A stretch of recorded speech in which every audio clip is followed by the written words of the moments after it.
திருச்சிற்றம்பலம்.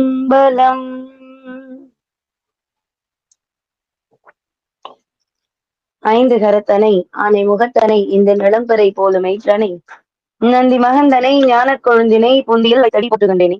அஞ்சு முகம் தோன்றில் ஆறு முகம் தோன்றும் எஞ்சமதில் அஞ்சேல் என வேல் தோன்றும் நெஞ்சில் ஒரு கால் நினைக்கின் இருகாலும் தோன்றும் முருகா என்றோதுவார் முன்.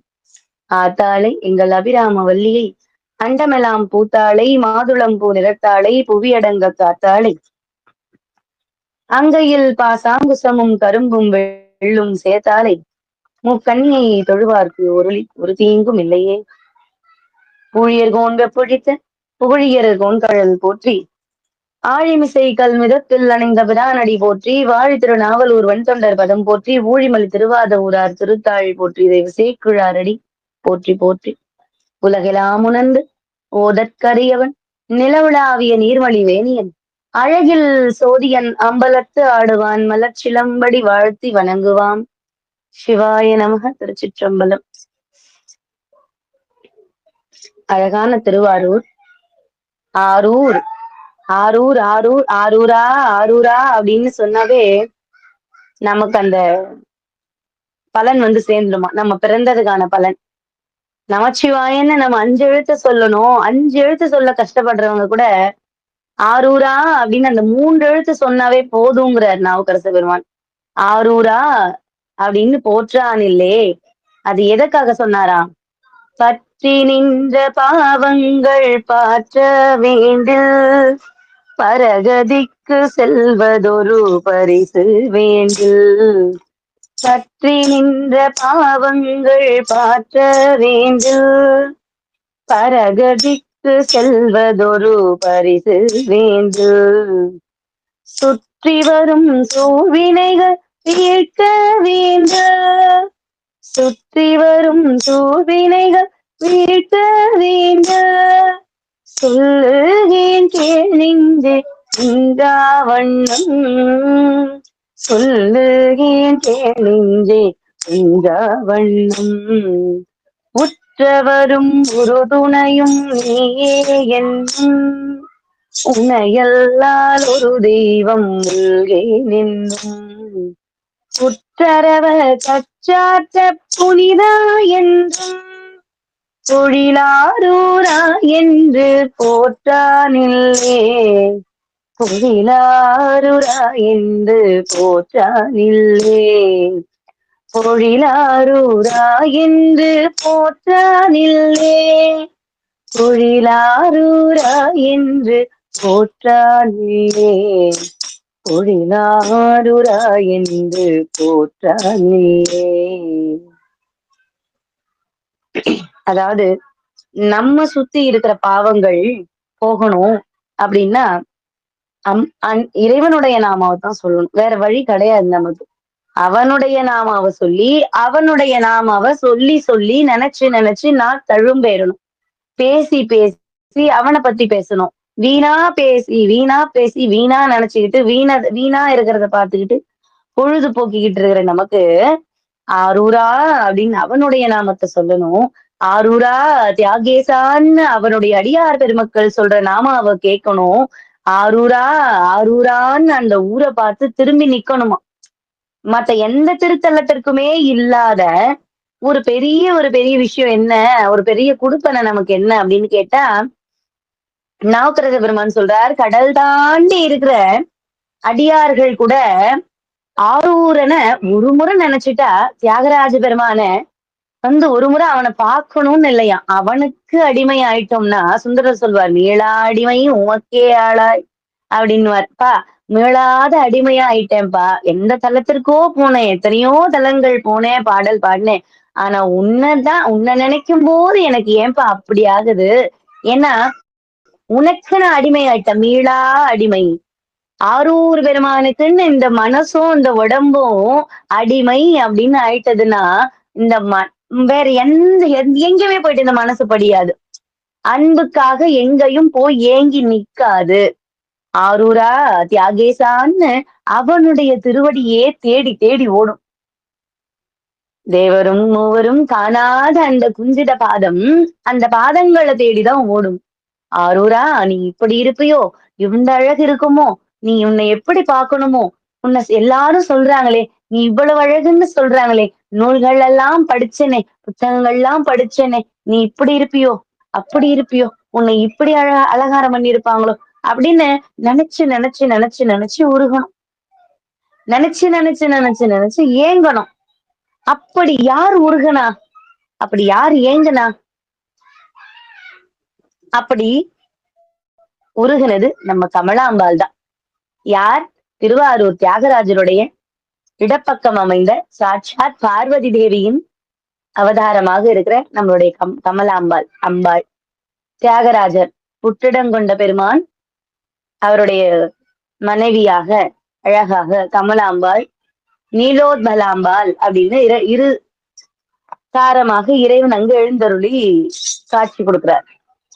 கமலாம்பாள் அப்படின்னா அவ்வளவு அழகா இருப்பாளாம். அவளுடைய அழகுக்கு ஈடே கிடையாது. முதல்ல அந்த திருவாரூர் பத்தி கொஞ்சம் சொல்லிடுறேன்.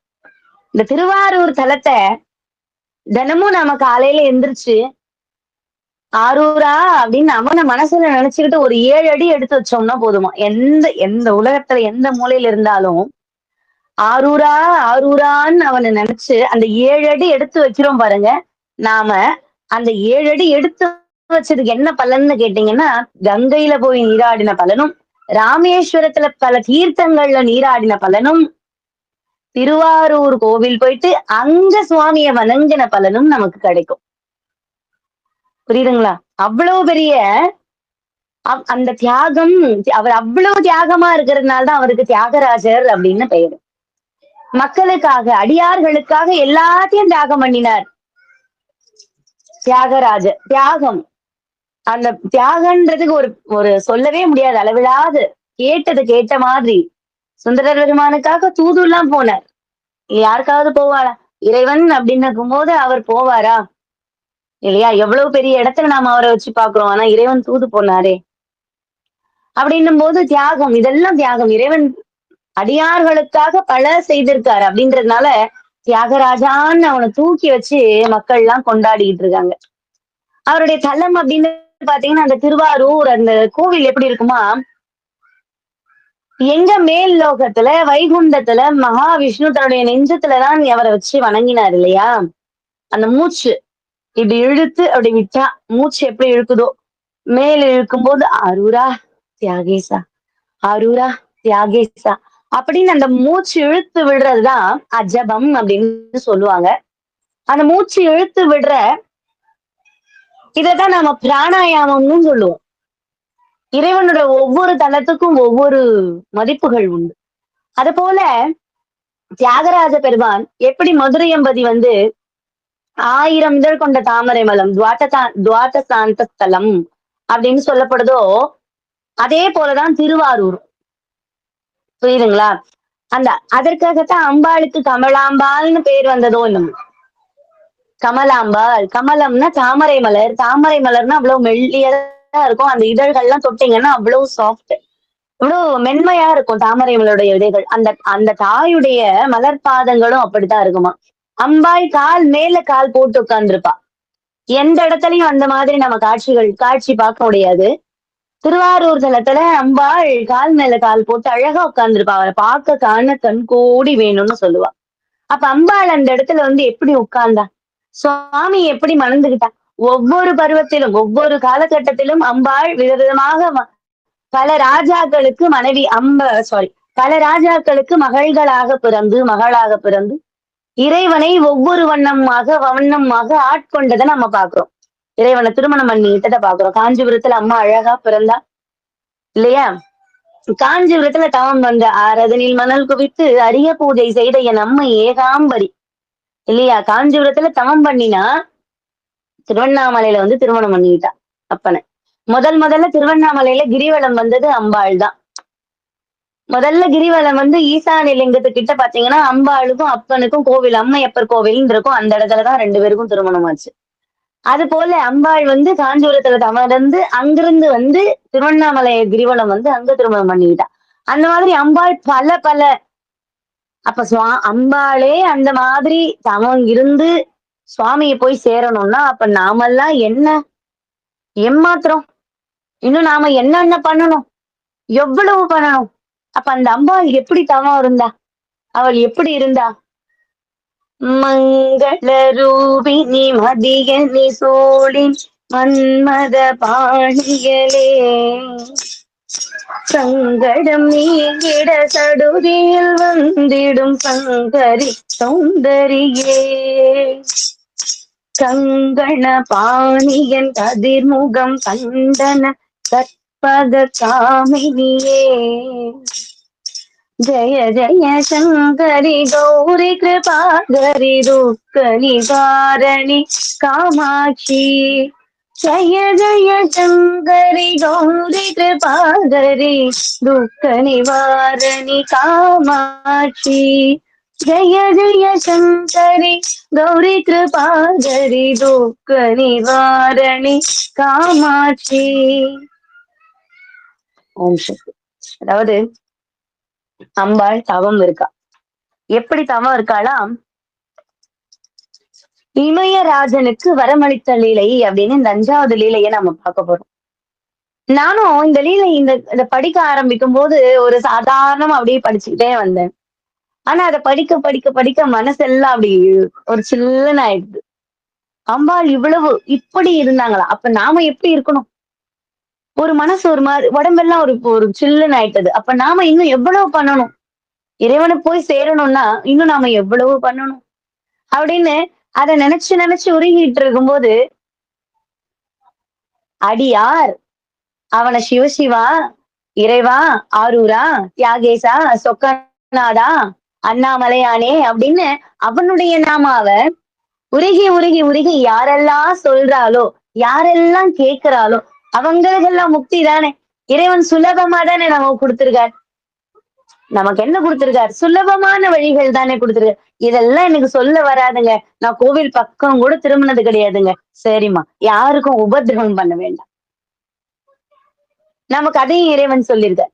யாருக்கும் உபதிரவம் பண்ண வேண்டாம். பசின்னு அழற ஒரு குழந்தைக்கு நாம சாப்பாடு கொடுப்போம், ஒரு பாலுக்கு வாங்கி கொடுப்போம். அதுல சுவாமி தெரிவாராம். அந்த இடத்துல நீ கோவில் போயிட்டு சாமி கும்பிடுறதுல பசின்னு ஒரு குழந்தைக்கு அழுவுதுன்னு ஒரு வாங்கி கொடுக்குறோம் பாருங்க, அந்த இடத்துல சுவாமி வந்து நின்னுக்குவாராம். அதுக்காக கோவில் போக வேண்டாம், சாமி கும்பிட வேண்டாம்னு சொல்லல. ஆ லயம் மனம், ஆன்றது மனம், மனம் லயித்து இருக்கக்கூடிய இடம் ஆலயம். அந்த ஆலயத்துக்கு போனா அந்த ஆலயத்துடைய வரலாறு, அந்த கோவில்ல என்ன நடந்துச்சு, எதற்காக இறைவன் இங்க எழுந்தருளி அருள் பண்ணிட்டு இருக்கார், சுவாமி அம்பாள் எப்படி வந்தாங்க, இங்க யாரெல்லாம் வந்து வழிபட்டாங்க. இப்போ மேலோகத்திலே இருக்கிற இந்திரனும் இந்திரர்களும் தேவாதி தேவர்களும் திருமாலும் சரி பிரம்மனும் சரி கைலாயத்துல இருக்கிற இறைவனை கையிலேயே பார்க்க எவ்வளவு நேரம் ஆயிருப்போகுது. நேரடியா போய் பார்க்க எவ்வளவு நேரம் ஆயிருப்பது. ஆனா அவங்க ஏன் பூலோகத்துக்கு வந்து ஒவ்வொரு இடத்துலயும் லிங்கங்களை ஸ்தாபனம் பண்ணி அவங்க வணங்கி இப்ப அவங்க வணங்கின லிங்கங்களை நாமளும் வணங்கிக்கிட்டு இருக்கோம். அவங்க அரூபமா வந்து வணங்குறாங்கன்னு வச்சுக்கோங்களேன். ஏன்னா பூமி ஒரு புண்ணிய தலம். நம்ம ஆன்மாக்களை கடை தேற்றத்துக்காக இறைவன் படைத்த ஒரு அழகான ஒரு பூமி இல்லையா? நாம இறைவன் படைப்புகள்ல நாமெல்லாம் ஒரு தூசு கூட கிடையாது. நாம நினைச்சுக்கிட்டு இருக்கோம் நான் தான் பெரியவன் நீ தான் பெரியவன் நினைச்சுக்கிட்டு இருக்கோம். ஆனா நாம அதுல ஒரு தூசு கூட நாம கிடையாது இல்லையா? அந்த மனசுல நமக்கு வந்துருச்சுனாவே அந்த போட்டி பொறாமை அப்படின்றதெல்லாம் மனசுல வரவே வராது. சரி விடு, இறைவன் பார்த்துக்கிறார். நமக்கு ஒரு கஷ்டமா, சரி இவனாலதான் நமக்கு கஷ்டம் நமக்கு நேரடியாவே தெரிய வரும். சரி விடு. சிலர் கோவப்படுவோம், பக்குவ நிலை இல்லாதவங்க கோவம் வரும். ஒரு சிலர் என்ன பண்ணுவோம், சரி விடு ஆண்டவன் பாத்துக்கிறான் விடு, சரி நம்மள்ட்ட தானே 10 ரூபா போச்சு பரவாயில்ல விடு, ஆண்டவன் இருக்கான், இறைவன் இருக்காரு, அவர் பாத்துக்குவார், சுவாமி பாத்துக்குவார் அப்படின்ற ஒரு மனநிலை. இந்த இறைவனை சிவபெருமானை வணங்குற ஒவ்வொரு அடியார்களுக்கும் அந்த மனநிலை தன்னால வரும். பக்குவம் அப்படின்றது இறைவன் கொடுப்பார். நாம நினைக்கிறோம் சுவாமி எனக்கு கஷ்டத்தை கொடுக்குறார் கஷ்டத்தை கொடுக்குறார். இல்ல, நம்ம பக்குவப்படுத்துறார். உன் பக்கத்துல உனக்கு நிக்க யாருக்கெல்லாம் நீ பாரு, நீ நினைச்சுக்கிட்டு இருந்தல்ல இவங்க நல்லவங்க, இவங்கதான் நமக்கு சரியா வரும், இவங்கதான் நமக்கு காலம் பூரா கூட வருவாங்க அப்படின்னு நினைச்சுக்கிட்டு இருந்தல்ல, பாரு அவங்க உனக்கு உன்ன முன்னாடி எப்படி இருக்காங்க, நீ போன பிறகு எப்படி இருக்காங்க பாரு அப்படின்னு சுவாமி நமக்கு உணர்த்துறார். அதை நம்ம கஷ்டம்னு எடுத்துட்டோம். இறைவன் எனக்கு ரொம்ப சோதனை கொடுக்குறாரு, அவர் என்ன ரொம்ப பாடாப்படுத்துறாரு. அப்பாவுக்கு அதெல்லாம் தெரியாதுங்க. அன்பா, அப்பான்னு அவர் முன்னாடி போய் நின்னா, என்னம்மான்னு கண்டிப்பா கேட்பாரு. இல்லையா? அப்படி இருக்கும்போது, நாம அப்பான்னு அவர் முன்னாடி போய் நிக்கிறதுக்கு அந்த தைரியம் வேணும். அவர் மகன்னு உரிமை எடுத்துக்கிறதுக்கு அவரு தயாரா இருக்கார். ஆனா நம்ம மனசுல ஒரு தவறோ, தவறான எண்ணங்களோ, மனசுல கள்ளமோ, கபடமோ இல்லாம இருந்தாதான், அவர் முன்னாடி நின்னு போய் சண்டை போட முடியும். தெரிஞ்சுக்கோங்க. அவர் முன்னாடி போய் நின்னு நம்ம கேள்விகள் கேட்கணும் அப்படின்னா, நம்ம மனசும் சுத்தமா இருக்கணும். நாமும் நல்லா வாழணும். அதுக்கு தான் சொன்னேன். அடுத்தவங்களுக்கு உபத்திரவம் பண்ண வேண்டாம். உதவி பண்ற அளவுக்கு என்கிட்ட முடியாதும்மா. என்கிட்ட பணம் இல்ல. சரி உபத்திரவம் பண்ண வேண்டாம். அவன் நல்லா இருக்கட்டும். சரி அப்படின்னு போய் நம்ம வேலைய நம்ம பார்த்துக்கிட்டே போயிட்டு இருப்போம். இல்லையா? அப்போ பல அப்ப மனிதர்கள்லாம் இறைவன் கிட்ட போய் சேரணும்னா எப்படி பண்றது? என்ன பண்றது? இறைவன் நமக்கு ஒரு மறைமுகமா இருந்து சுவாமி நமக்கு உதவி பண்ணிட்டு தான் இருக்காரு. நெறைய விதங்கள்ல. பல விதங்கள்ல. நமக்கு தான் தெரிய மாட்டேங்குது. அதுக்கு ஒரு உதாரணத்துக்கு ஒரு கதை சொல்றேன் கேளுங்களேன். ஒரு தாயும், தந்தையும் இருந்தாங்க. ஒரு அப்பா, அம்மா இருந்தாங்க. அவங்க மகன அந்த விடுமுறை நாட்கள்ல அவங்க பாட்டி வீட்டுக்கு அனுப்புறது அவங்களுக்கு வழக்கம். அந்த பாட்டி வீடுக்கு எப்படி போகணும் அப்படின்னா, ட்ரெயின்ல போகணும். தொடர் வண்டியில போகணும். அப்படி போகும்போது கொஞ்ச நேரம் ஆகும். ஒரு 1 மணி நேரமாவது ஆகும். அப்படி போயிட்டு இருக்கும்போது, இந்த வருடம் விடுமுறை வரும்.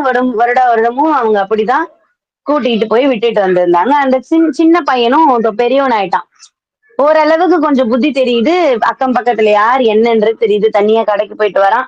அந்த மாதிரி ஒரு பல விஷயங்கள் அவனுக்கு தெரியுது. அப்ப அந்த வருஷம் அந்த சின்ன பையன் கேட்கிறான் அவங்க அப்பா கிட்ட, "அப்பா, இப்பயும் இந்த முறையும் விடுமுறை வந்துருச்சு. இந்த முறையும் லீவ் வந்துருச்சு. நான் பாட்டி வீட்டுக்கு போறேன்ப்பா" அப்படின்னு அந்த பையன் கேட்கிறான்.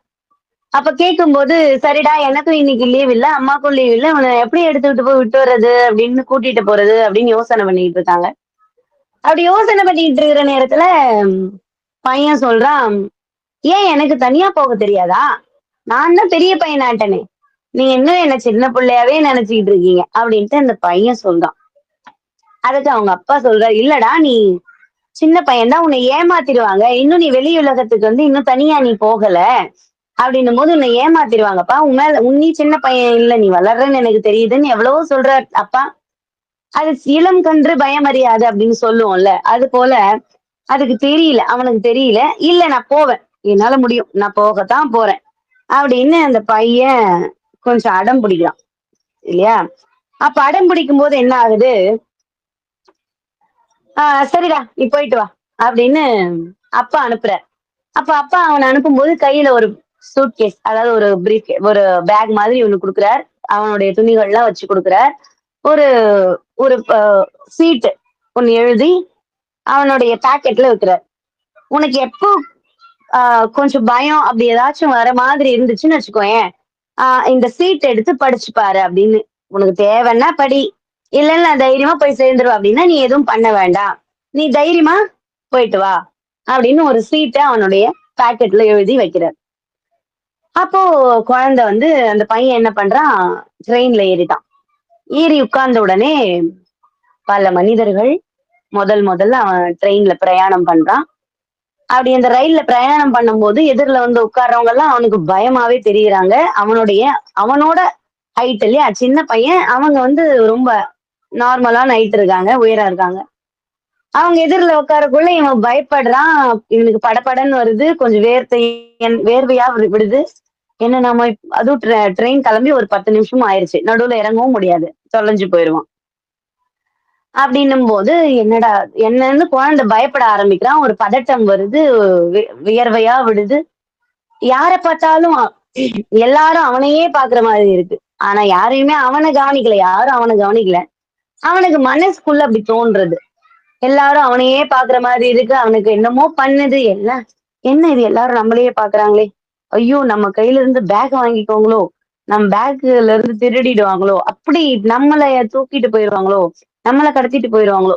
அப்படின்னு அந்த உலக வாழ்க்கை அந்த நெனச்சு எல்லாரும் எதிர்ல இருக்கிற புது புது மனுஷங்கள்லாம் பார்த்து பயம் வர ஆரம்பிக்குது அவனுக்கு. அப்ப அப்படி பயப்படுற பையன் என்ன பண்றான், ஒரு சில கொஞ்ச நேரத்துல அப்பா என்னமோ குடுத்தாரே, நமக்கு போற நேரத்துல அப்பா என்னமோ குடுத்தாரே அப்படின்னு நினைச்சவன் அவனோட பாக்கெட்டுக்குள்ள கை விட்டு எடுக்குறான். ஒரு சீட்டு இருக்கு. அந்த சீட் எடுத்து பார்த்துட்டு படிக்கிறான். படிக்கும்போது, "அன்பு மகனே, நீ கவலைப்படாதே. நீ கவலைப்படாதப்பா. நீ தைரியமா போ. நான் உன்னுடைய பக்கத்து அதாவது நீ ஒரு பாக்ஸ்ல உட்கார்ந்துகிட்டு இருக்க. ட்ரெயின்ல தொடர் வண்டியில அடுக்கடுக்கா இருக்கும் இல்லையா?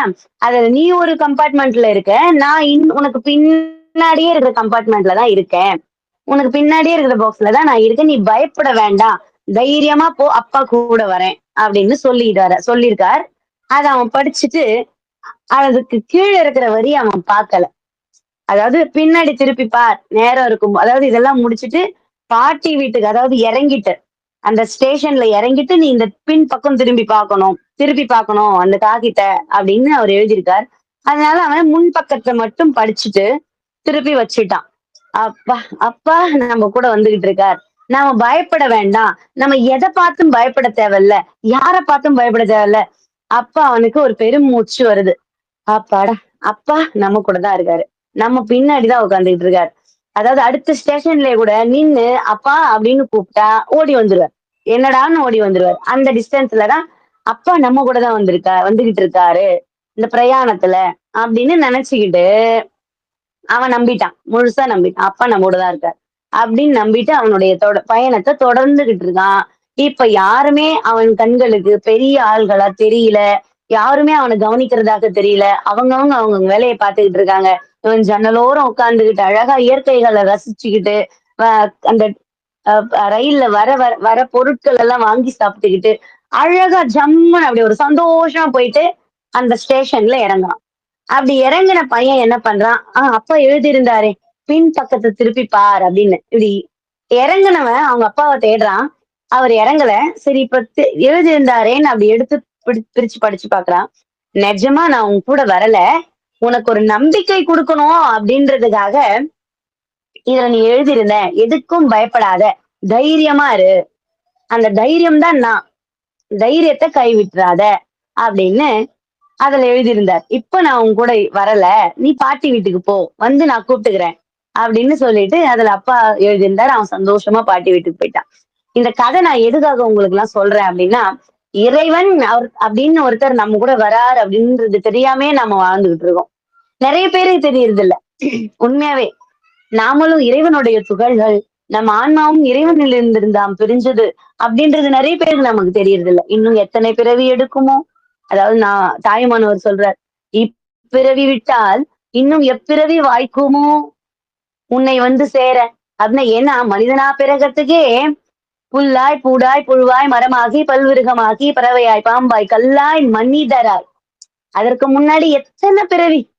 அப்ப அரிது அரிது மானிடராதல் அரிதுன்னு அந்த மனித பிறவி கிடைக்கிறதுக்கு எவ்வளவு அரிது. அப்ப கிடைத்த மனித பிறவியில கூட இறைவனுடைய அருள் இருந்தால்தான் அவன் அருள் இருந்தால்தான் அவன் தாழ் வணங்க முடியும் இல்லையா? அப்ப இந்த பிறவிலேயே ஏதோ கொஞ்சம் சிவ புண்ணியங்கள் செய்வோம். ஏதோ கொஞ்சம் கொஞ்சம் புண்ணியங்கள் செஞ்சாதானே நம்ம அடுத்த பிறவியிலாவது அவரை வணங்குற அந்த ஒரு பாக்கியம் கிடைக்கும். புழுவாய் பிறக்கினும் புண்ணியா நின் பொன்னடிக்கே என் மனத்து வழுவாதிருக்க வரம் தா. ஞானசம்பந்த பெருமான் கேட்டார். புழுவாய் பிறக்கினும் புழுவா பிறந்துட்டாலும் இந்த மனுஷ பிறவி விட்டுட்டு புழுவாய் பிறந்துட்டாலும் உன் பொன்னடிக்கே என் மனம் வழுவாதிருக்க வரம் தா அப்படின்னு கேட்டாரா ஞானசம்பந்த பெருமான். அந்த மாதிரி நாமளும் கேட்கணும் இல்லையா? இல்லையா? நாமளே இப்படி ஒரு வரம் கேட்கிறோம் அப்படின்னா கம்பளாம்பாள் எப்படி கேட்டிருப்பா இல்லையா? அது போதுல அது மாதிரி இமயராஜன் அப்படின்னு ஒருத்தர் இருந்தார். அவர் அதாவது இமயமலை சாரல்கள்ல வசித்து வந்துகிட்டு இருந்தார். அவர் அங்க இருக்கிற அதாவது இமயமலை சாரல்ல வசிச்சுட்டு வந்தவர் இமயராஜன் அவருடைய பெயர்.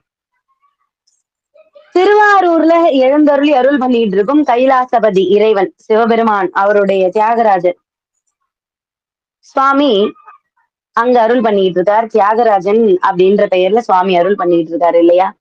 அங்க அந்த கோவில் பக்கத்துல அம்பா என்ன பண்றா? பார்வதி தேவியானவள் ஒரு அழகான பெண் வடிவம் கொண்டு அந்த ராஜனுக்கு மகளாக பிறந்து அந்த கமலாலயத்தோட கரையில இறைவன் தன்னை மனம் செய்து கொள்ள வேண்டும் அப்படின்னு நினைச்சு சுவாமி கைலையை விட்டு வந்துட்டார் இல்லையா? அப்ப அங்க பார்வதி தேவி மட்டும் எப்படி இருக்க முடியும் கைலையில, இல்லையா? அப்படி அந்த அம்மா என்ன பண்றா, சுவாமி நம்மளை விட்டு அந்த அதாவது அப்படி போயிட்டாரே, இது திருவாரூருக்கு போயிட்டாரே, சுவாமி மட்டும் போயிட்டாரே, நாம மட்டும் எப்படி இங்க இருக்க முடியும் அப்படின்னு நினைச்சு என்ன பண்றா, அதே திருவாரூர்ல வந்து தவம் புரிய ஆரம்பிக்கிறா. எங்க அந்த கமலாலயம் பக்கத்துல, கமலாலயம் அந்த குளக்கரை பக்கத்துல பர்ணசாலை அப்படின்னு ஒரு அமைச்சு, அந்த பர்ணசாலையில உட்கார்ந்துட்டாங்க தியானத்துல. சதா ஆரூரா தியாகேசா, ஆரூரா ஆரூரா ஆரூரா, அந்த மூச்சு இழுக்குது ஆரூரா, மூச்சு விடும்போது தியாகேசா, அப்படியேதான் சொல்றாங்க. மூச்சு அதாவது அந்த வார்த்தைகள்லாம் அப்படிதான் வருது. ஆரூரா ஒரு தியானம் பண்ணணும்னா ஓம்னு வரும். ஓம் நம சிவாயன்னு சொல்லுவோம், சிவாய நமன்னு சொல்லுவோம். நமக்கு பிடிச்ச இறைவனுடைய நாமத்தோடைய பேரை சொல்லிட்டு உட்கார்ந்துட்டு இருக்கோம் இல்லையா? அந்த மாதிரி அம்பாள் என்ன பண்றா, கமலாம்பாள் இறைவனை சென்றடையணும் அப்படின்னு நினைச்சவ உட்கார்ந்துட்டா தியானத்துல. அம்பாள் அழகா எப்படி அப்ப சுவாமி மேல இவங்களுக்கு எப்படிதான் ஒரு காதல் வந்திருக்கும் அப்படின்னு கேட்டா, திருவாரூர் பெருமான பார்த்தா அந்த மையல் நமக்குமே வருமா, இவருக்குதான் அடிமையா இருக்கணும் அப்படின்னு தோணுமா.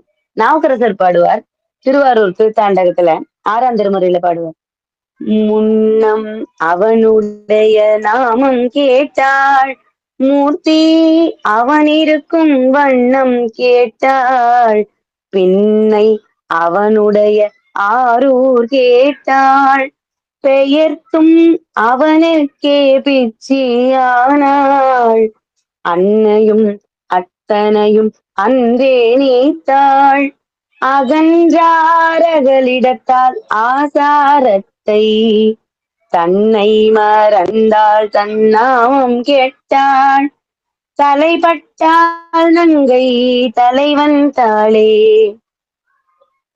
அழகான பாடல் இது. அதாவது ஒரு பெண் என்ன கேக்குறாளாம், ஒருத்தர் கோவிலுக்கு போயிட்டு வந்தாராம்.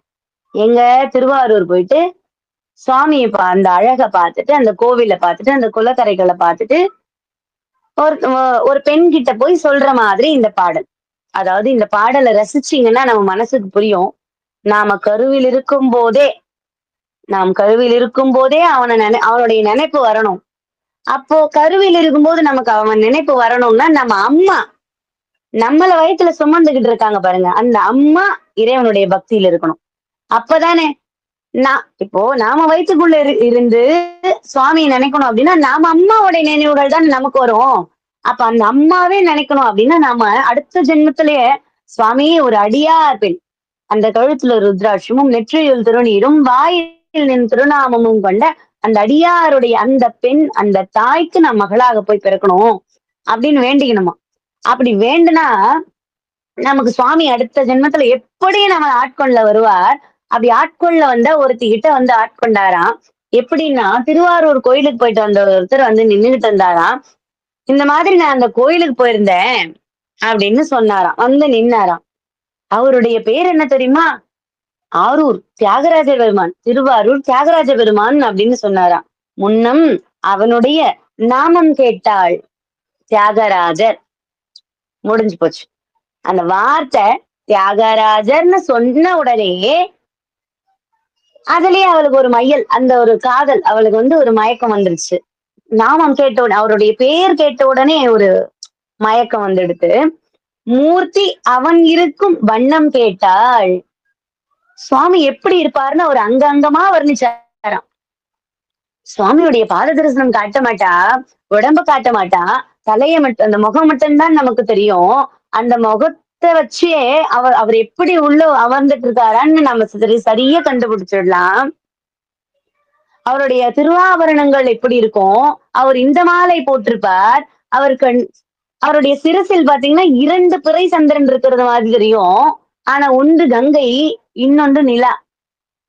அவர் ஒவ்வொன்னா அழகா சொல்லிக்கிட்டே வர்றாராம். அவருடைய சிரசின் மேல வண்ண வண்ண வண்ண வண்ண மலர்கள் இருக்கும். ஒவ்வொரு மலருமே வாசனை மிக்க மலர்கள்.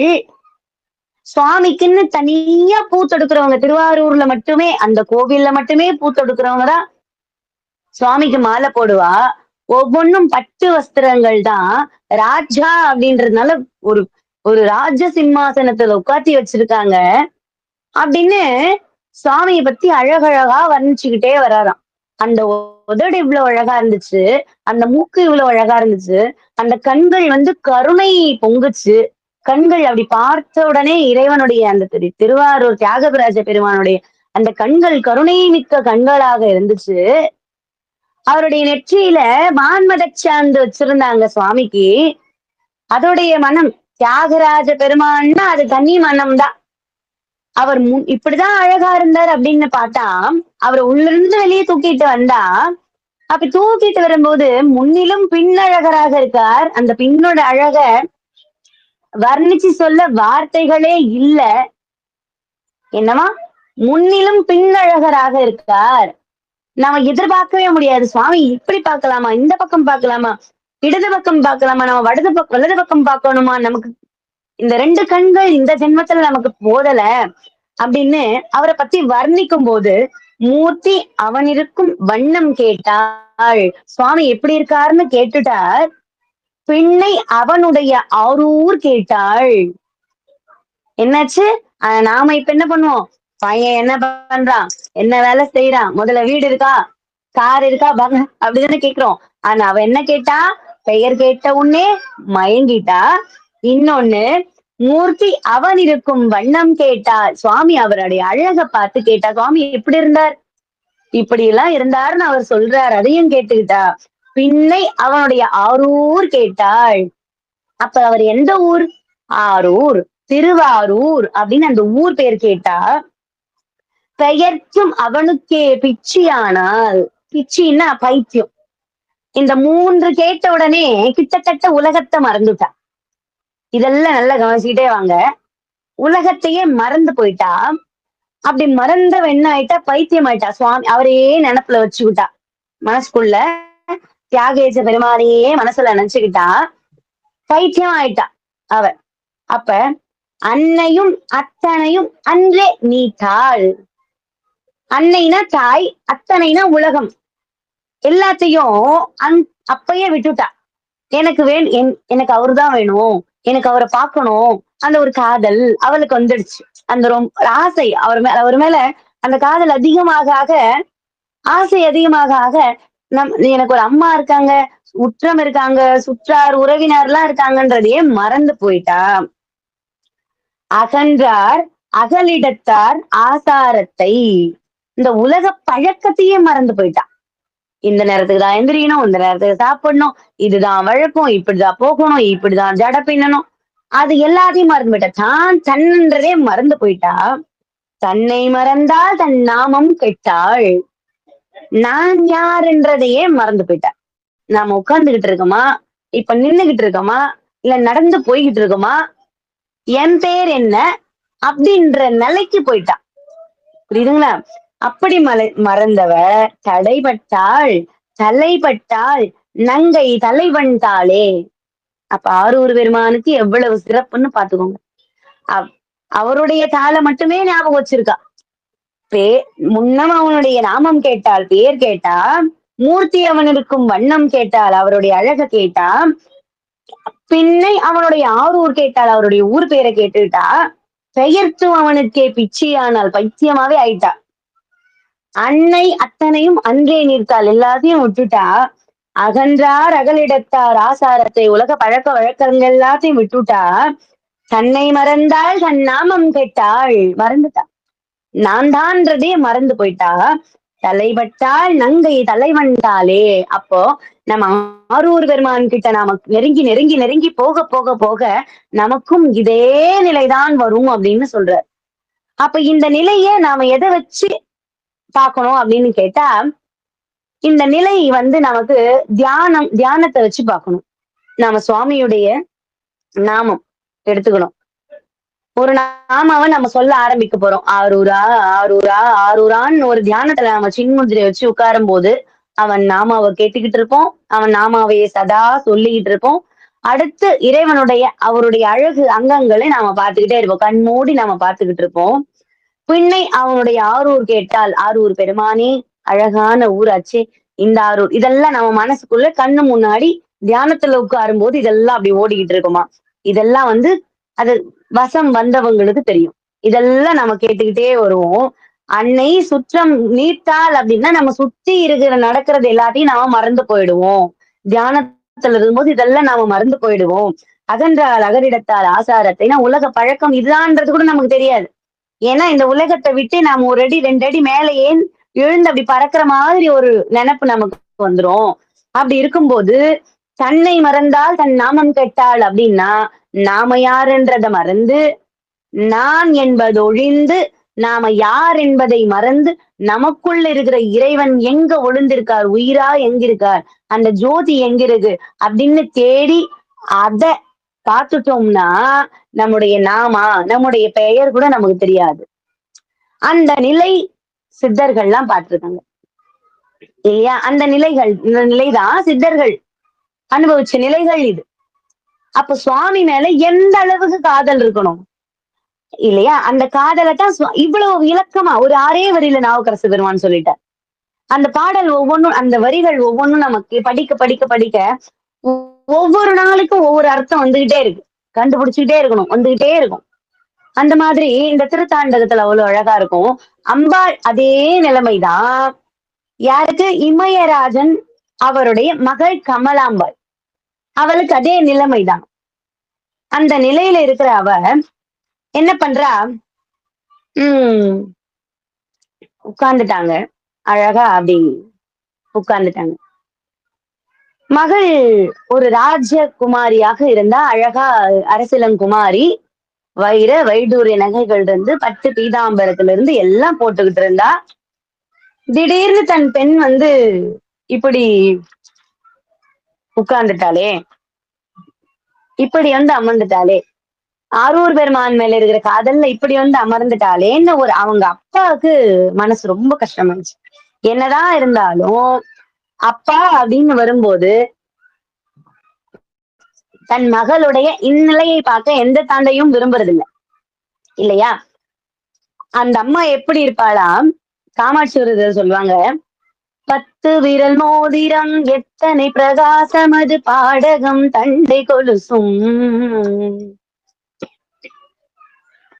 10 விரல் மோதிரம் எத்தனை பிரகாசமது பாடகம் தண்டை கொலுசும்.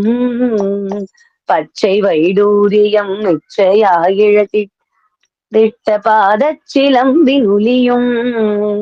முத்து மூக்குத்தியும் ரத்ன பதக்கமும் மோகன மாலை அழகும் முழுவதும் வைரூர புஷ்பராகத்தினால் முடிந்திட்ட தாலி அழகும்.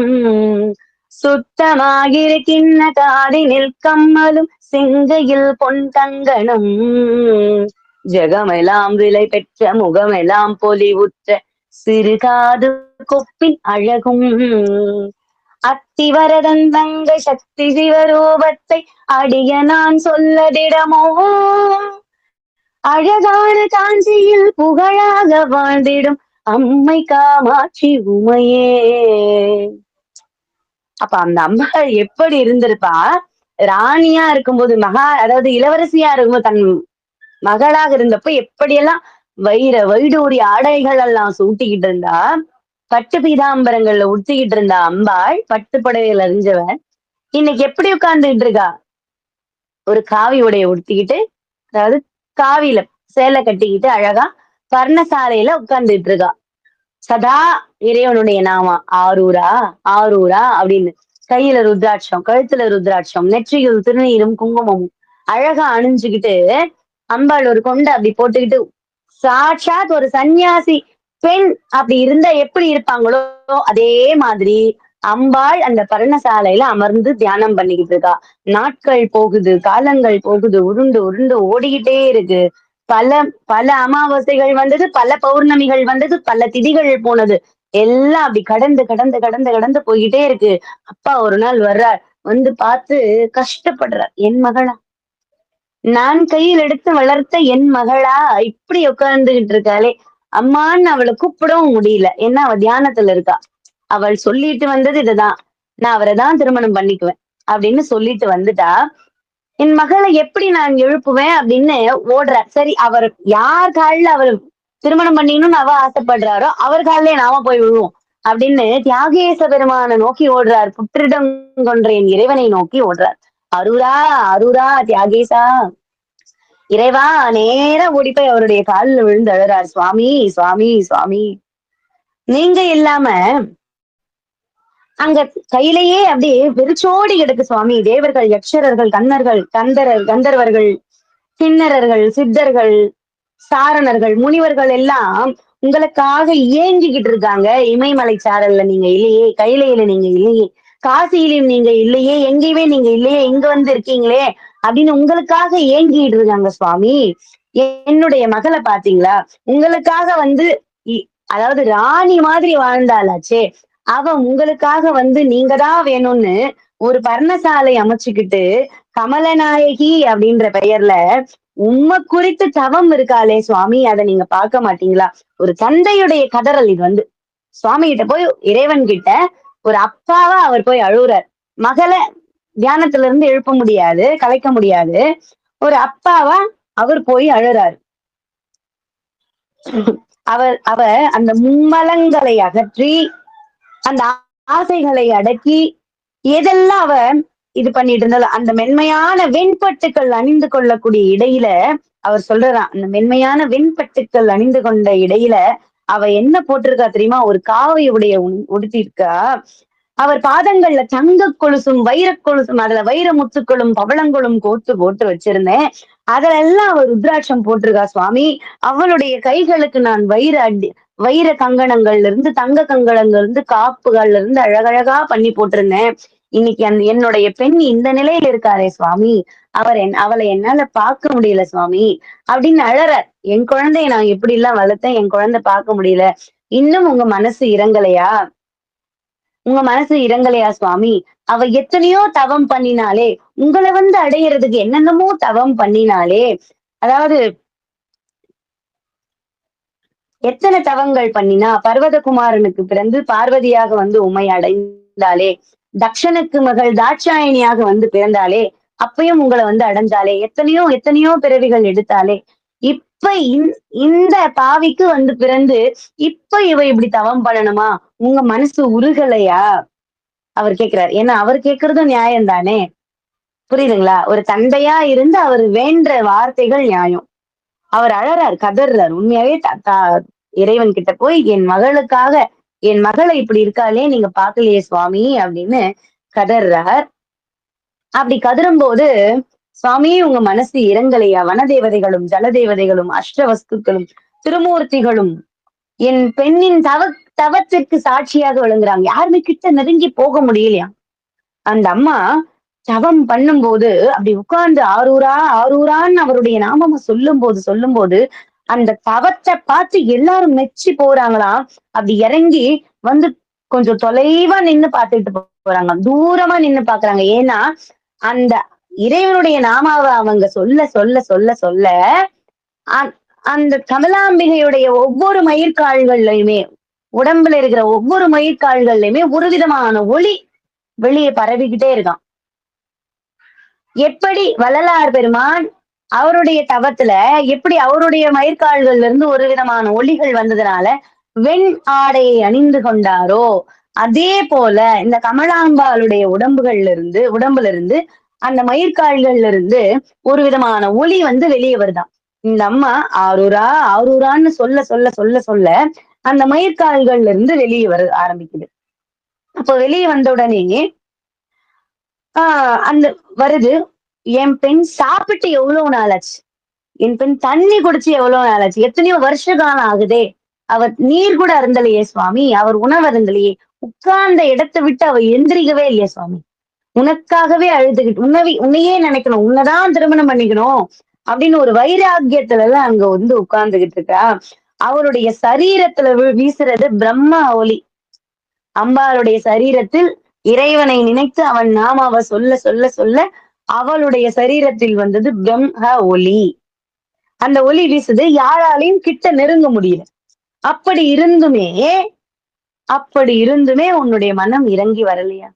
அவளுடைய தவம் முழுமை அடையிற நிலைமை வந்ததுன்னு எல்லாருக்குமே தெரியுது. அப்ப கூட உங்க மனசு இறங்கி வரலையா சுவாமி? அவ மை வச்சுக்கிறதுல, அதற்கு பதிலாக அந்த மை அந்த அம்மா கண்ணுல வச்சுக்கிற மை சரீரகாந்தி. உமது சரீரகாந்தி. அதாவது இறைவனுடைய அந்த உடம்பு.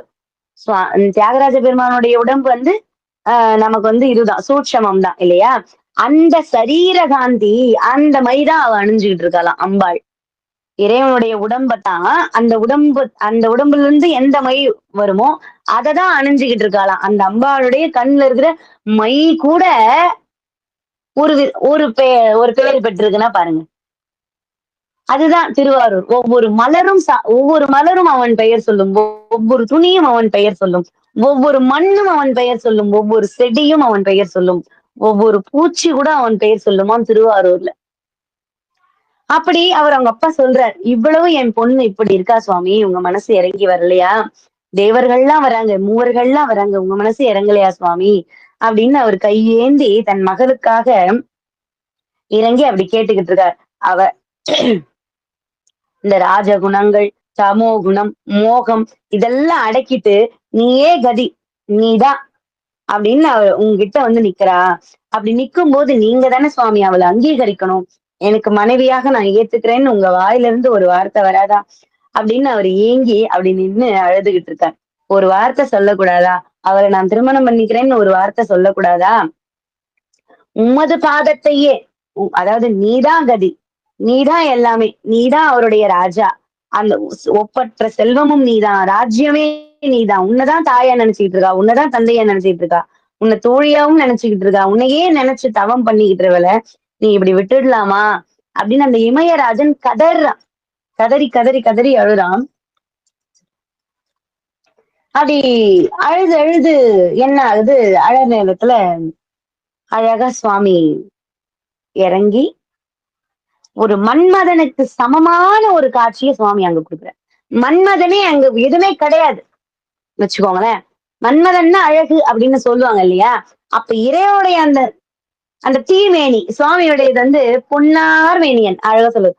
பொன்னார் மேனியனே புலி தோலை அரை கசைத்து நின்னார் செஞ்சடை மேலே கொன்றை அணிந்தவனே மண்ணே மாமணியே மழப்பாடியுள் மாணிக்கமே அன்னே உன்னை எல்லார் இனி யாரை நினைக்கேனே அப்படின்ற மாதிரி சுவாமி அப்படி அழகா இறங்கி அந்த பொன்னார் மேனியனாக அப்படி எப்படி வரார்? பொன்னார் மேனியனாக அப்படி இறங்கி அங்க வரார். அங்க வந்து நின்னு யாருக்கு காட்சி கொடுக்கிறார்? இமயராஜனுக்கு காட்சி கொடுக்கிறார். அப்படி வந்து நின்னு பொன் போன்ற தன்னுடைய அந்த வாய் இதழ் கமல இதழ் அப்படி வாய் திறந்து சுவாமி சொல்றார், இமயராஜனே நீ கவலைப்படாத, அவளை எண்ணி நீ கவலைப்படாத, அவளை எண்ணி நீ கவலை கொள்ளாதே. அவள் என்னை நோக்கியே அவள் தவம் செய்து கொண்டிருக்கிறாள். அவள் தவம் பூர்த்தியடையும் நாள் வந்து விட்டது. இன்னும் சில தினங்களில் யாமே சென்று அவளை மணந்து கொள்வோம். நீர் கவலை கொள்ள வேண்டாம். யாம் இத்தலத்தில் என் என் மக்களுக்காக யாம் இதில் இங்கு அவதரித்துள்ளோம். சுவாமியுடைய அழகான வார்த்தைகள் பாருங்க. என் மக்களுக்காக. அப்ப நாமெல்லாம் அவருக்கு குழந்தைங்க இல்லையா? என் மக்களுக்காக யாம் இங்கு அவதரித்துள்ளோம் அப்படின்னு சுவாமி சொல்றார். நீ கவலைப்படாத. இமயமலையில அவர் வேண்டிக்கிட்டார்ல, இமயமலையே அங்க கைலாயமே இருக்கா இல்லையான்னு தெரியல சுவாமி, நீங்க இங்க வந்துட்டீங்க. காசியில கங்கை இருக்கு, ஆனா புனிதமா இருக்கான்னு தெரியல, நீங்க இங்க வந்துட்டீங்க. திருவாரூர் வந்துட்டீங்க, புண்ணிய தலங்கள்லாம் வெறிச்சோடி இருக்கு சுவாமி அப்படின்னு யார் வந்து கேக்குறா? இமயராஜன் வந்து கேக்குறார். அதுக்கு சுவாமி சொல்றார், எத்தலங்கள் எல்லாம் எமது புண்ணிய தலங்கள் என்று கருதப்படுகிறதோ அத்தலங்களில் யாம் இருந்து அருள் புரிந்து கொண்டேதாம் இருக்கிறோம். நீர் கவலை கொள்ள வேண்டாம் அப்படின்னு சொல்லி அவர் அனுப்பி வைக்கிறார். உமது மகளை யாமே திருமணம் செய்து கொள்வோம் இன்னும் சில தினங்களில் அப்படின்னு சொல்லிட்டு அவருடைய கண்களில் இருந்து வந்து வழிந்த நீரை தொடச்சு விட்டுட்டு சுவாமி திடீர்னு அப்படி மறைஞ்சு போறார். எவ்வளவு பெரிய புண்ணியம். அவரை பார்த்ததுக்கு எவ்வளவு பெரிய புண்ணியம். அந்த சுவாமியுடைய உடம்பு பரம ரகசியம். ஒரு பாத தரிசனம் ஆருத்ரா திருவாதிரைக்கு கிடைக்கும். இடது பாத தரிசனம். வலது பாத தரிசனம் இப்ப பங்குனி உத்தரத்திற்கு காட்டியிருப்பாங்க. அப்ப அந்த ஆரூர் மக்களுடைய மனநிலை எப்படி இருக்குமா? இப்ப பங்குனி உத்திரம் திருவாதிரை வரும்போது நினைப்பாங்களா, ஆஹ் அப்பா இறைவனுடைய ஒரு பாத தரிசனம் பார்த்துட்டோம். அடுத்த பாத தரிசனம் இந்த 3 மாசம்தான். இன்னும் பார்த்துடலாம் அப்படின்னு ஒரு சந்தோஷத்துல இருப்பாங்களாம். மார்கழி மாசம் தானே திருவாதிரை. அது முடிஞ்சோடனே நினைப்பாங்களாம், இன்னும் 3-4 மாசத்துல சுவாமியை பார்த்துடலாம். 3 மாதம் தான் பார்த்துடலாம். இன்னொரு பாத தரிசனம் நமக்கு கிடைச்சிரும். திருவாரூர் தேர் வரப்போகுது அப்படின்னு அந்த 3 மாசத்துக்கு அப்படி கையில பிடிக்க முடியாத அடியார்களை. பங்குனி தேர் ஆழித்தேர் இப்ப இந்த அழகா வந்தது தியாகராஜ பெருமானுடைய ஆழித்தேர் அப்படி நினைச்சு ரொம்ப சந்தோஷப்படுவாங்களாம். இன்னும் 3 மாசம் தான், இன்னும் இது 10 நாள் தான் இருக்கு, இன்னும் 5 நாள் தான் இருக்கு, இன்னும் 2 நாள் தான் இருக்கு. நான் சந்தோஷப்பட்டவங்க அந்த பங்குனி உத்திரத்தன்னைக்கு அந்த பாத தரிசனம் கிடைச்சு முடிச்ச உடனே அப்படியே மனசு நொந்து போயிடும். ஏன் அப்படின்னா, இன்னும் 9 மாத காலம் இருக்கே. உன்னை திரும்பி வந்து நீ இந்த ராஜாவா வந்து இந்த தேர்ல வந்து உட்காரணும்னா, இல்ல உனக்கு அபிஷேகம் பண்ணி உன்னை பார்க்கணும்னா, இன்னும் 9 மாத காலம் இருக்கே. அடுத்த ஆதிரைக்குள்ள அடுத்த பங்குனிக்குள்ள இருப்பேனோ இல்லையோ சுவாமி, உன்னை பார்க்க முடியுமோ முடியாதோ அப்படின்னு பல பல அடியார்கள் கண்ணீரோட திருவாரூர்ல இருந்து கிளம்பி போயிருக்காரு.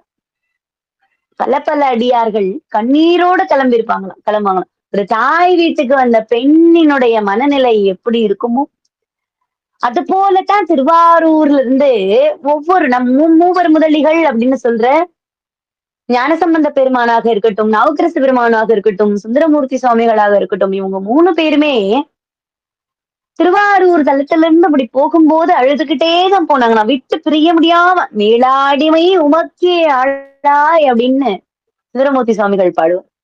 அப்ப உனக்குதான் அடிமையாயிட்டேனப்பா, உன்னை விட்டு என்னால பிரிஞ்சு இருக்க முடியல. எத்தனையோ தலங்கள்ல போனாங்க, பாடல்கள் பாடினாங்க பல தலங்கள்ல போய்.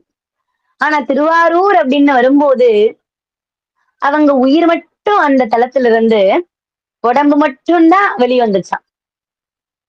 நாவுக்கரசு பெருமான் ஞானசம்பந்த பெருமான் பார்த்தா இந்த திருவாரூர்ல இருக்கிற மண்ணுக்கு கூட கதை சொன்னார். மண்ணிற்கு கதை சொன்னார், மரத்திற்கு கதை சொன்னார், இலைகளுக்கு கதை சொன்னார், பாடல்கள் பாடினார். பல பதிகங்கள் கதைகள் அல்ல பதிகங்கள் பாடினார்.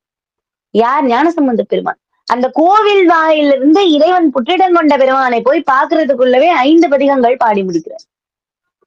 அப்ப எவ்வளவு சிறப்பு ஆரூர் பெருமான். வருடத்திற்கு அந்த கோவிலுக்கு மட்டும் நான் தினமும் போகணும் அப்படின்னு ஒரு லிங்கத்தை தரிசனம் பண்ணணும் அப்படின்னா 325 லிங்கங்கள் இருக்கு. அப்படியே தினம் போய் ஒரு லிங்கத்தை பார்த்துட்டு வரலாம். தினம் போய் ஒரு லிங்கத்தை பார்த்து தரிசனம் பண்ணிட்டு வரலாம். நமக்கு நாளே போதாது. அவ்வளவு பெரிய கோவில், அவ்வளவு பெரிய குளம், 5 ஏக்கர் கோவில், 5 ஏக்கர் குளம் போய் பார்க்கணும். நாம எல்லாம் போய் இறைவனை அப்படி கண்ணார மனதார ஒரு 2 சொட்டு தண்ணீர் அங்க விடணும். கண்ணுல இருந்து கண்ணீர் வந்து விழணும். அப்பான்னு அங்க போய் நிக்கும் போது அவருடைய அந்த கோலத்தை பார்க்கும்போது ராஜ சிம்மாசனத்துல சுவாமி அப்படி உட்கார்ந்துகிட்டு இருப்பார். அப்படி உட்கார்ந்துகிட்டு இருக்கிற அந்த கோலத்தை பார்த்தா நமக்கு ஒரு 2 சொட்டு கண்ணுல இருந்து கண்ணீராவது வரும்.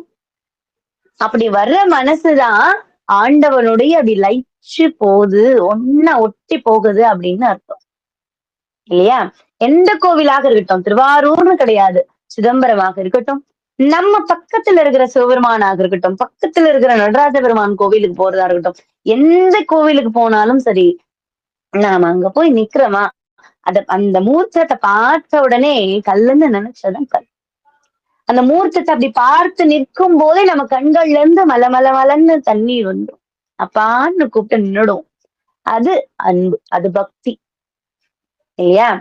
அப்ப இந்த மாதிரி சுவாமி என்ன பண்ணார், அவருக்கு நான் உன் மகளை நானே திருமணம் பண்ணிக்குவேன் இந்த சில நாட்கள்ல அப்படின்னு சொல்லிட்டு அவர் மறைஞ்சு விடுறார். இவரும் தன் மகளுக்கு நல்ல சுவாமி வந்து ஒரு குடுத்துட்டாரே, ஒரு சொன்னாரே அப்படின்னு நினைச்சுக்கிட்டு, ஒரு வரத்த குடுத்தாரே அப்படின்னு நினைச்சுக்கிட்டு, அவரும் சந்தோஷமா இமயமலை சாரலுக்கே கிளம்பிட்டார். அடுத்து என்ன பார்க்க போறோம்? பார்வதி தேவிக்கு ஆபரணம் அளித்த லீலை அப்படின்னு இந்த 6வது லீலைகளை நாம பார்க்க போறோம். அப்ப அம்பாள் என்ன பண்றா? தவம் பண்ணிக்கிட்டு இருக்கா. அவ தவம் பண்ணிக்கிட்டு இருக்கும்போது எப்படி இருக்கா?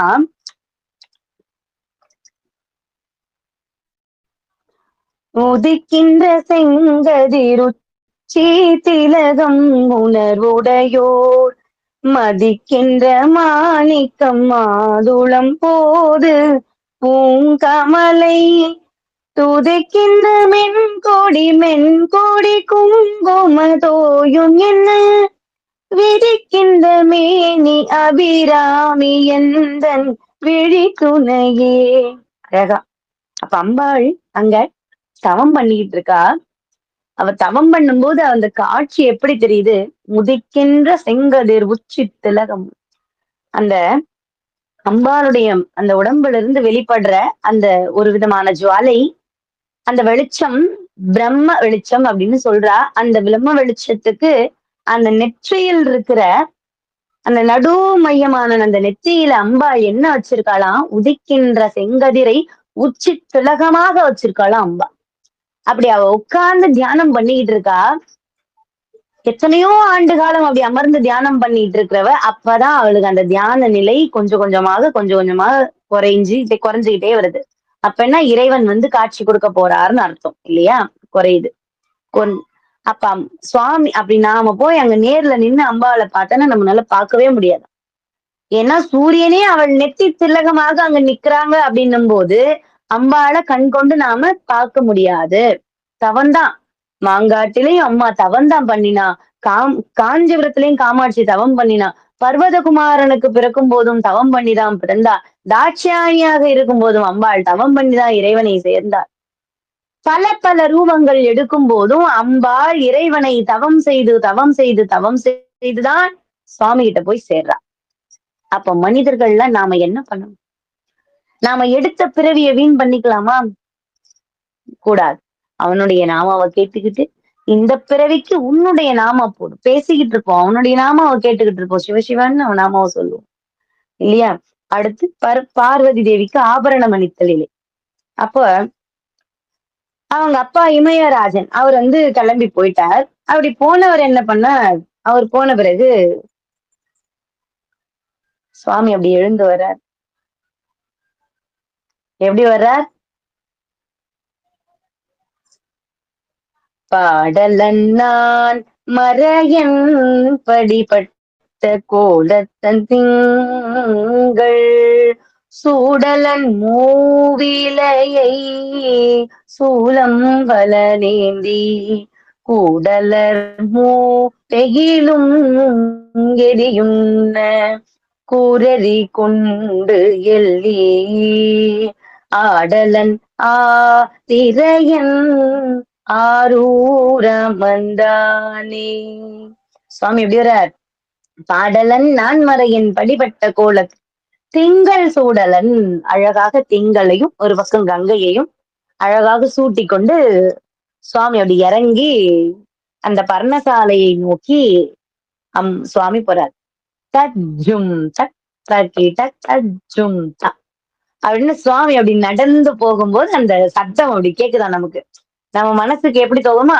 ஒரு பரதநாட்டியம் அங்க ஆடுறது போல தோன்றது அப்படின்னு. சுவாமியுடைய பாதச்சலங்கை தஜ்ஜும் த தக்கிட தஜ்ஜும் த அப்படின்னு அந்த சத்தங்கள் அப்படி கேக்குதான் நமக்கு, மக்களுக்கு கேக்குது. அப்படி நடந்து நடந்து நடந்து அப்படி போறார். அந்த திருக்கோவில்ல அந்த கருவறைக்குள்ள இருந்து சுவாமி இறங்கி மெல்லமா அப்படி அடி எடுத்து எடுத்து எடுத்து அப்படி வச்சு வச்சு வச்சு அந்த கமலாலயம் பக்கத்துல இருக்கிற அந்த பர்ணசாலைக்கு சுவாமி போறார். அந்த பர்ணசாலைக்கு சுவாமி அப்படி போகும்போது அம்பாள் சுவாமிய கிட்டத்தட்ட அம்பாளுக்கு தவம் கலைஞ்சுக்கிட்டே வர்றது இல்லையா? கலைஞ்சு போச்சு முழுசா. அந்த தவம் வந்து பூர்த்தியாகி கண் திறந்து பாக்குறா. அம்பாள் பார்க்கும்போது அங்க எதிரில சுவாமிதான் அப்படி வந்துகிட்டு இருக்காரு. அந்த பாத சிலம்பொலிதான் அம்பாளுடைய காதில் விழுந்து அம்பாள் அந்த தவத்தை களையறதுக்கு காரணமா இருந்துச்சு. தவம் வந்து பூர்த்தி ஆகறதுக்கு காரணமா இருந்துச்சு. என்ன இது சத்தம்? இத்தன வருஷமா நாம தவம் பண்ணிட்டு இருக்கோம். இது என்ன நமக்கு சத்தம் கேக்குதே! அப்படின்னு அப்படி கண் திறந்து மெல்லமா அப்படி பாக்குறா. அப்படி பாக்குற நேரத்துல, ஆ சுவாமி அப்படி எதிர்கொண்டு அப்படி வந்துகிட்டு இருக்கார். அம்மானால வான்னு சொல்ல முடியாது. ஏன்னா, சுவாமிய நினைச்சு ஒரு பதிவிரதா தர்மத்துல அம்பாள் தவம் பண்ணிட்டு இருக்கா. அப்படின்னா, இன்னொரு ஆடவரை பார்க்க கூடாது. இந்த பர்ணசாலைன்னு ஒண்ணு அமைச்சதே பெண்கள் மட்டும் தான் இங்க இருக்கணும் அப்படின்றதுக்காக அம்பாளுக்கு தெரியும். இல்லையா? அம்பாளுக்கு இது தெரியும்.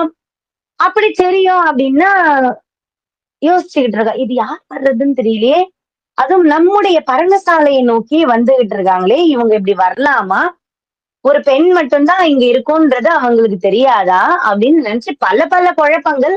அப்படி ஒரு யோசனையிலேயே அம்பாள் அமர்ந்துட்டு இருக்காங்க. வந்தவர் சுவாமி நேர உள்ள வந்து அப்படி நிக்கிறார். அப்பயுமே அம்பாள் முகம் எடுத்து அப்படி பார்க்கல.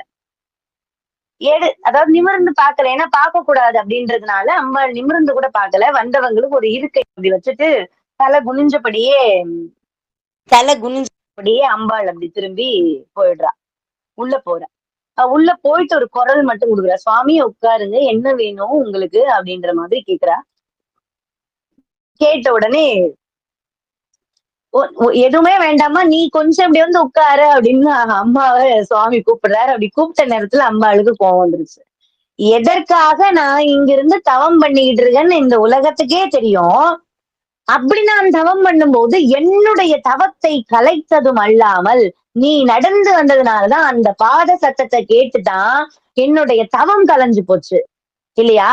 நான் யார நோக்கி தவம் பண்ணிக்கிட்டு இருக்கேன்? தியாகராஜ பெருமானே எனக்கு கணவனாக வரணும்னு நான் தவம் பண்ணிக்கிட்டு இருக்கேன். என்னுடைய தவத்தை நீ கெடுக்க பாக்குற. இல்லையா? உனக்கு இப்பவே நான் சாபம் குடுத்துருவேன். நீ சாபம் குடுக்கறதுக்கு முன்னாடி நீ இந்த இடத்த விட்டு போயிரு. அப்படின்னு அம்பாள் உள்ள இருந்து கத்துறா. அது கத்துனாங்கன்னா அந்த கோபத்தினுடைய வெளிப்பாடு. இல்லையா? அப்படி கேக்குறாங்க. இப்படி கேட்டதுக்கு சுவாமி சிரிக்கிறார். சுவாமி வெளிய இருந்து போகல. ஏன்னா அம்பாளுக்கு இறைவன் தான்னு தெரியாது. இல்லையா? அப்படி தெரியாது. மறுபடியும் சுவாமி சிரிச்சார். புன்முறுவல் தான். அப்படியே உட்கார்ந்துகிட்டு இருக்காரு. நான் மறுபடியும் மறுபடியும் சொல்றேன். இந்த இடத்த விட்டு நீ போயிரு. எனக்கு சுவாமி பார்க்கணும். அவரை நான் பார்க்கிற வரை என்னுடைய தியானத்தை நான் விட முடியாது. இப்போ நீங்க இங்க வந்து உட்கார்ந்துகிட்டு இருக்கிறதுனாலதான் நான் உள்ள எழுந்து வந்துட்டேன். அடுத்த ஆடவர்களை நான் பார்க்க மாட்டேன். ஏன் சுவாமியை தான் நான் திருமணம் பண்ணிக்கணும். அப்படின்றதுனால நான் இங்க உள்ள எழுந்து வந்த மாதிரி ஆயிருச்சு. நீங்க முதல்ல இங்க இருந்து போங்க அப்படின்னு சொல்றா. அப்பயும் சுவாமி நகரல. சாபமும் கொடுக்க ஆரம்பிக்கிறா. என்ன சொல்றா? சாபமும் கொடுக்கிறா. நான் பண்ணின தவம், யான் செய்த தவம் உண்மையாயின், யான் பார்வதியின் ஸ்வரூபமாயின், நான் இத்தனை காலம் தவம் பண்ணது உண்மைன்னா, முப்பெருந்தேவர்கள் சாட்சி உண்மை அப்படின்னா, இந்த நெருப்பானது சென்று அவனை எரிக்கட்டும். அதாவது அங்க இருக்கிற ஆடவனை எரிக்கட்டும் அப்படின்னு சொல்லிடுறா அம்பா. அவ சொன்னதும் பலிக்கவும் இல்ல. ஏன்னா அவ தவம் பண்ணது இறைவனுக்காக. இறைவன் அங்கேயே வந்து உட்கார்ந்துட்டார்.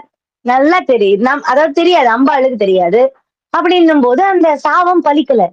அப்ப நாம கொடுத்த சாபம் பலிக்கலன்னா வந்தது யார் அப்படின்னு கொஞ்சம் அப்படி நிமிர்ந்து அப்படி பாக்குறா. அப்படி நிமிர்ந்து பார்த்த உடனேதான் தெரியுது அம்பாளுக்கு சுவாமிதான் வந்திருக்காரு. நேரா போய் அவருடைய பாதத்தை இறுக்கமாக அப்படி பிடிச்சுக்கிட்டு கதறி கதறி எழுறா. சுவாமி என்ன மன்னிச்சிடுங்க.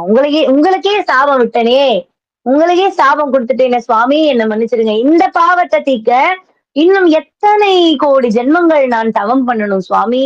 என்னை மன்னிச்சுக்க மாட்டீங்களா? உங்க பாதத்துல என்ன சேர்த்துக்க மாட்டீங்களா சுவாமி?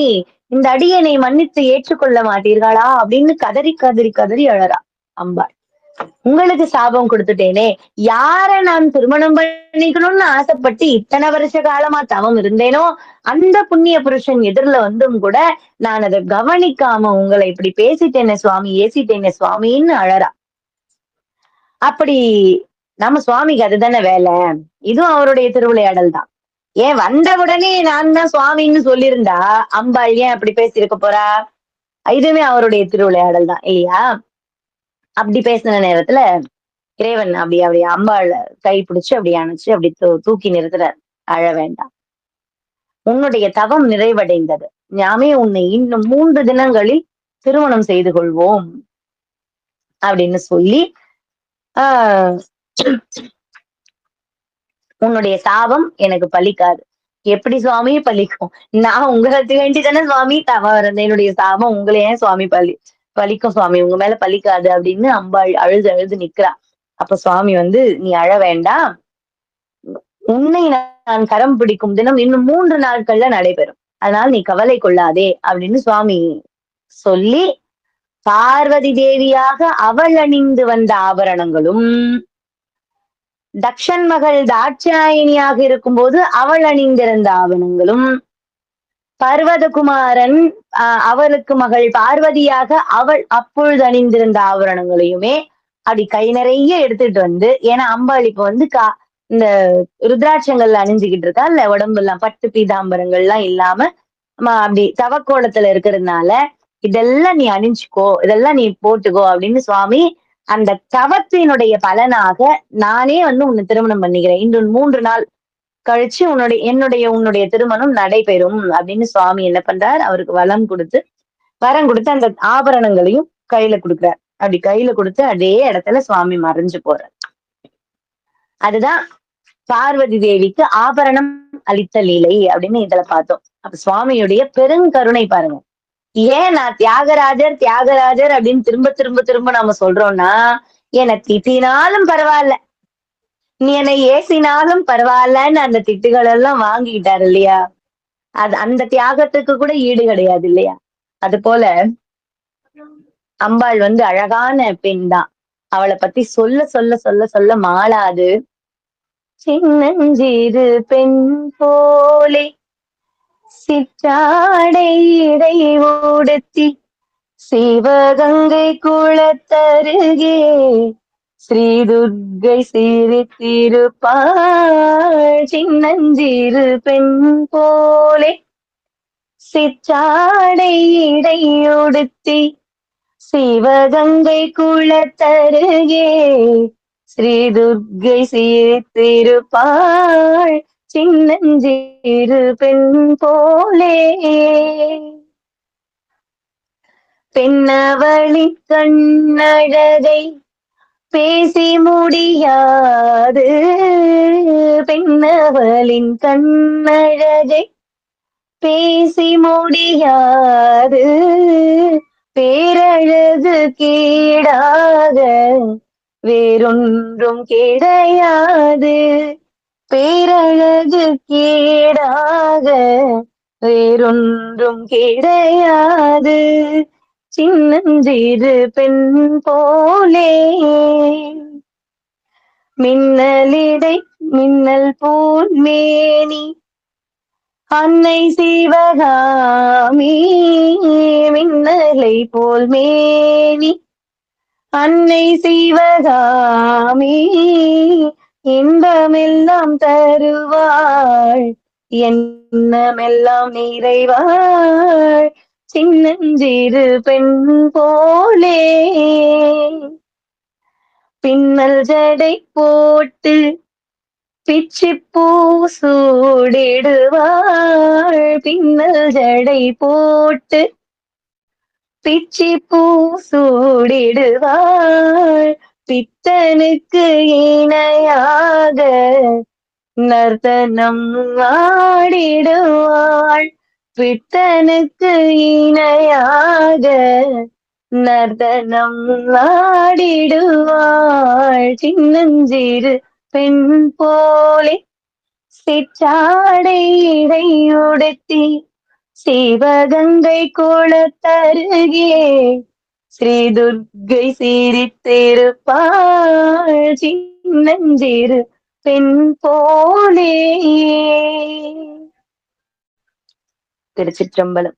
இன்று இந்த 2 படங்கள் கேட்ட அனைவருக்குமே தியாகராஜ பெருமானுடைய பரிபூர்ணமான திருவருள் கிடைக்கணும் அப்படின்னு இறைவனுடைய திருத்தாள் வணங்கி கேட்டுக்கிறேன். சிவாய நம. திருச்சிற்றம்பலம்.